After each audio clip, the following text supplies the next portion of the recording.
The restaurant buzzed with elegance. Golden chandeliers sparkled overhead, casting delicate glows onto the white linen-covered tables below. Couples laughed softly over wine, and waiters moved like shadows, silent, efficient, invisible.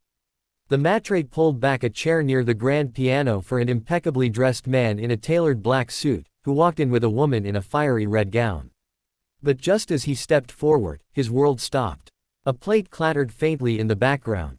His eyes caught something, or rather someone that shattered every piece of composure he had spent years building. Just 10 feet away, carrying a steaming plate of short ribs, was a young woman in a beige apron, her face pale but calm, her hands trembling only slightly. And beneath that apron, the unmistakable curve of pregnancy. He froze because that woman was his ex-wife. If you believe in kindness, in second chances, and in the idea that life sometimes gives us one last shot to make things right, please like this video. Share it with someone who needs hope, and subscribe to Kindness Corner. Leave a comment if you've ever been caught off guard by a moment that changed your life forever. Ethan Cole had it all, at least on the surface. He was 35, co-founder of a wildly successful tech firm. The kind of man who made Fortune's under 40 list and was chased by journalists and investors alike. His life was structured, his time expensive, and his image polished. The woman on his arm that night, Sienna, was his latest PR consultant turned date, and the two were there to celebrate closing a $90 million deal with investors from Tokyo. It should have been a night of champagne and small talk, but nothing felt small anymore. Not after seeing her. The woman with the apron. Claire. Years ago, when Ethan had nothing but a backpack and a barely functioning startup idea, Claire had been everything. They had met in college, both broke, both dreamers. She had been a literature major, always scribbling poetry into the margins of old notebooks. He remembered how she used to write him notes on napkins and how she believed in his dreams before anyone else did. But as his business grew, so did the distance between them. The long nights turned into silent dinners. Her passion became irrelevant to his tech-centric world. They fought, they cried, and one day, without any screaming or dramatic exit, she packed a suitcase, left her ring on the counter, and disappeared. No alimony, no bitterness, just silence. That was 3 years ago. Seeing her now, visibly pregnant and serving tables at an upscale restaurant, Ethan felt something he hadn't allowed himself to feel in a long time. Shame. He tried to act normal, but his appetite vanished. Sienna noticed his mood shift, but he blamed it on work stress. Claire never looked up. She moved from table to table with quiet grace, avoiding eye contact, retreating behind her professional mask. But Ethan's heart wouldn't stay behind his own. He returned the next evening alone. She was wiping down a table near the back when she noticed him standing there, awkward, unsure, and for the first time in years, vulnerable. Claire didn't cry. She didn't smile. She simply asked if he needed a table. Ethan nodded. That night, he stayed until closing. They didn't talk much. He just watched as she worked, her steps slower now, her hand occasionally pressed to her back, her breath short. It took him 3 more nights to finally ask the question that had haunted him since that first night. Was it his? Claire looked at him for a long moment. Her eyes holding both oceans and deserts.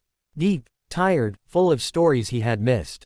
Then she nodded. Yes. The truth broke something in him, but it also rebuilt something he didn't know was missing.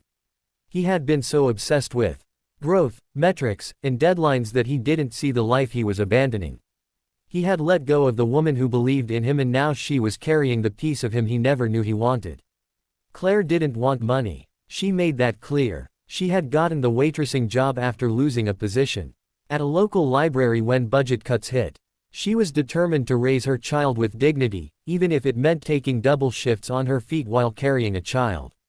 She hadn't told Ethan because she didn't expect anything from him. Not anymore. That reality crushed him. Over the next few weeks, Ethan started showing up every evening, not to force himself back into her life, but to understand the life she had been living without him. He began volunteering at a literacy center on weekends. Inspired by her passion for books, he stopped seeing Sienna. He started seeing himself. It wasn't easy. Trust, once broken, doesn't stitch itself back overnight. Claire kept her boundaries. She didn't need saving. She needed sincerity. So, Ethan didn't offer grand gestures. He offered consistency. He brought her a smoothie when she looked exhausted. He waited outside the restaurant to walk her home on rainy nights. He bought a copy of every book she ever mentioned loving. Slowly, gently, cracks in her guarded heart began to fade. When her due date neared, Claire collapsed during a shift. Ethan was the emergency contact she had never deleted from her phone. He held her hand in the hospital waiting room, his eyes brimming with tears. She gave birth to a little girl, Amelia. And in that moment, when the nurse placed that fragile, blinking soul into Claire's arms, Ethan whispered a promise into the silence of the room. He would never disappear again. They didn't jump back into romance. This wasn't a fairy tale. This was real life, messy, broken, beautiful. They co-parented. He attended birthing classes. She let him build a nursery in the apartment next to hers. Their journey became about the child they had created and about becoming the kind of people she could be proud of.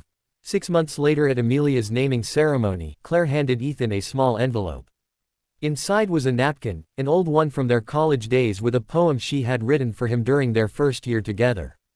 It read, "Even if the world forgets your name, I'll remember the boy who dreamed." And now, so many years later, that boy was a man who had remembered the woman who once held his dreams when he forgot how to dream himself.